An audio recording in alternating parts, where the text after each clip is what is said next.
Jason Woodruff, Tom Kalin, Joe Preet, Brent Robbins, Zach Carter, of course Adam Kokesh, Jim Kistner. He's the guy who brought the half-ton Deuce old-looking truck to help transport the disabled vets who can't walk in this march.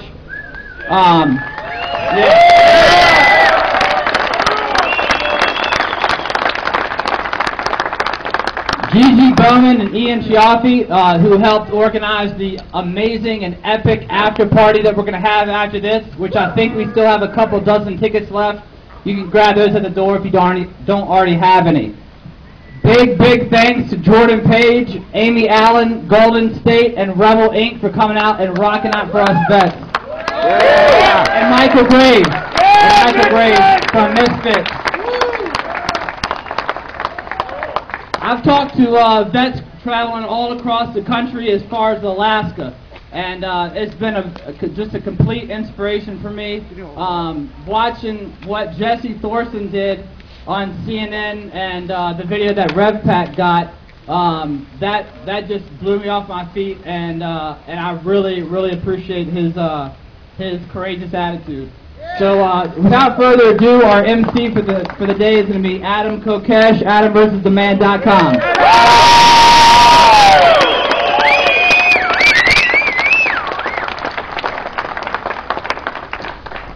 All right, who do we have here today? I've just been floored by the outpouring of support that has come forth from the interwebs that has made this event possible, of people that have decided this is an event that has to happen, and we have to be here. And there are people today who have traveled, as Nate mentioned, from as far away as Alaska. There are people who, at the last minute, took overnight buses and got on trains and made carpools happen. So for all of you, thank you so much for being here today and making this possible.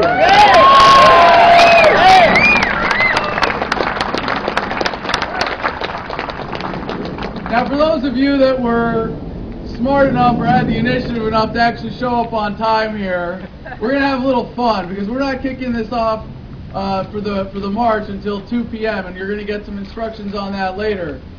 But let me just, we're not going to do anything to single out anybody in our crowd who may be on active duty, but I would like a second, because we did hear by email that there were going to be several World War II veterans here. Are there any present in the audience who would like to be recognized? Are there any World War II veterans that made it out, maybe not this early?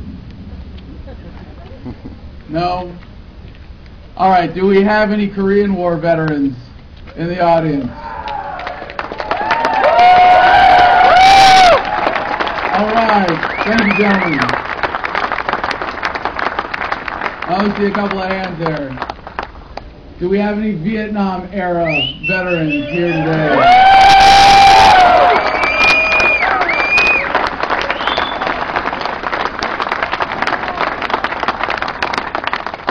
Do we have any First Gulf War era veterans here today?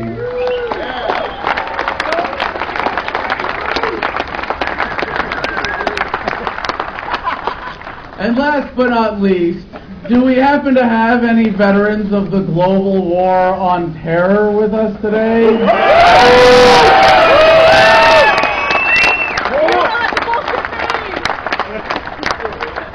All right, that was the easy part.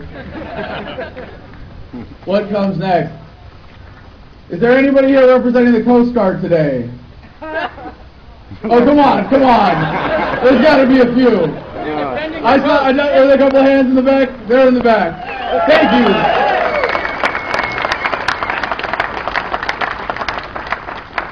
Well, you know what comes next, right? Is there anybody here, not Department of, but representing the Navy? Thank you. You might not, I don't know, be able to hear this, so listen up really closely, but I know that there are a lot of gentlemen and ladies from the Air Force. Oh, yeah!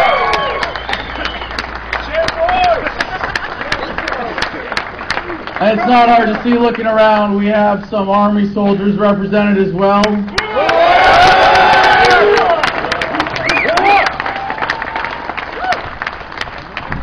And I know we're such a small elite fighting force, in a crowd like this. We might be small in numbers, but can I hear from the Marines here today?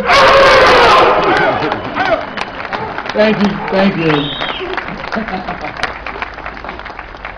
Well, as I said, the outpouring of support for this event, for making it possible, has just been overwhelming.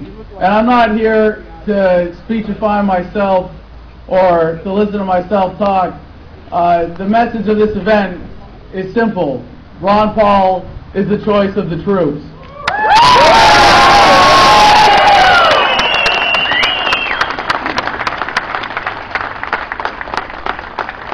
And one thing I want you to keep in mind here today, as much fun as we can have, as much community as we can build, as much of a message as we can send, it won't matter if the Republican Party will not listen to the troops. That is the mission.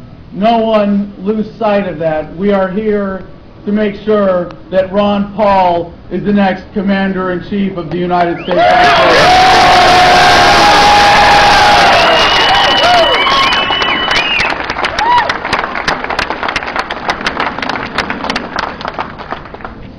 And it really shouldn't be that hard. This is what I've been saying, and I don't claim to speak for the troops. In fact, in putting this event together, Nathan Cox and I have made it clear, because there is no such organization, Veterans for Ron Paul. There is a Facebook page. There is no hierarchy, there is no organization, and what that means is that it's something that all of you can take and run with and claim and make your own and be present and be a part of the national dialogue as a veteran for Ron Paul. This event is simply by the invitation of Nate and myself, but what I've been saying is that it shouldn't be hard to understand that if you're willing to put your life on the line for this country, you want a Commander-in-Chief who's going to be decisive. And with Ron Paul, when he gets asked the questions about foreign policy, he knows the answers before the questions are asked. He is decisive beyond a doubt.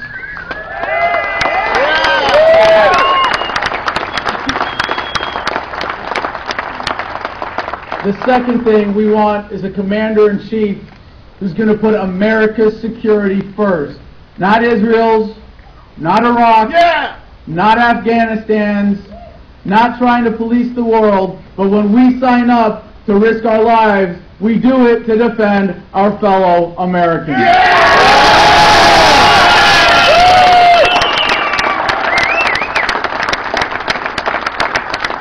And the third thing that we want in our Commander-in-Chief is someone who is only going to send us into harm's way with a clear mission, with a declaration of war, as he would call it, with a clear moral imperative, so we can go kill people and blow shit up and win wars like we were trained to.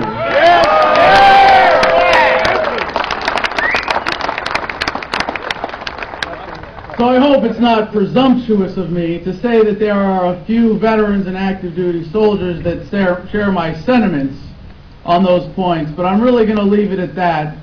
I have a few words for the President later, but we have a few gestures for the President later as well. Don't get too excited. You are going to be standing in formation very still for an extended period of time today.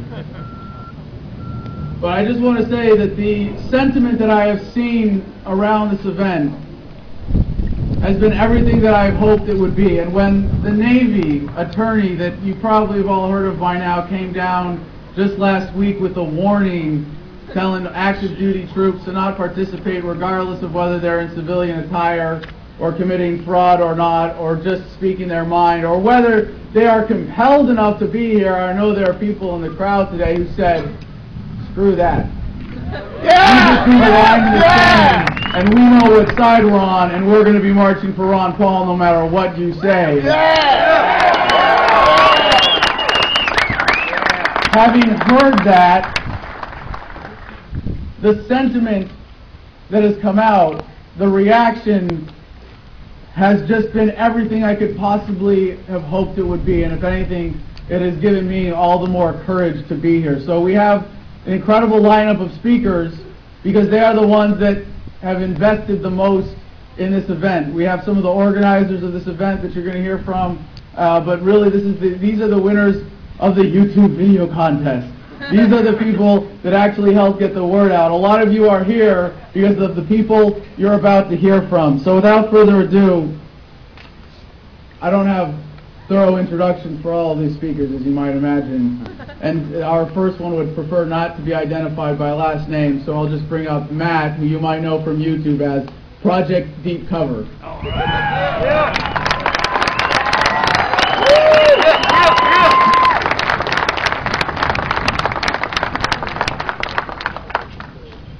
A brave man once stood in this land that you're standing on right now. His name was George Washington, our first commander-in-chief.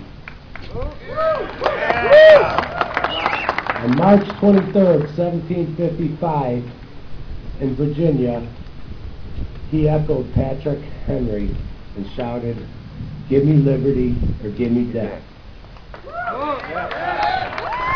I stand here today on the same land that George Washington stood, and I echo his words, "Give me liberty or give me death."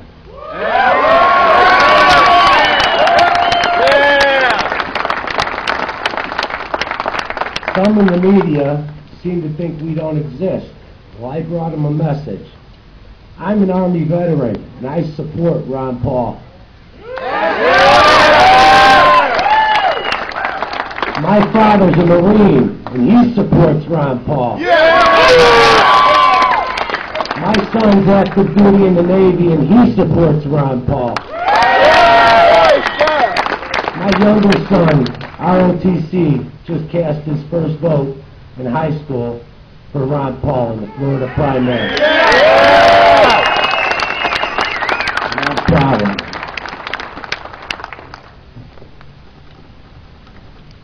Patrick Henry said that the Constitution wasn't an instrument for the government to contain the people, that it was an instrument for the people to contain the government.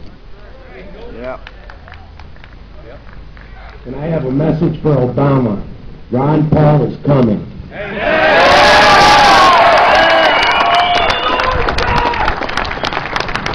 Every single one of you out there probably took the same oath I did. You vowed to defend the Constitution, foreign and domestic.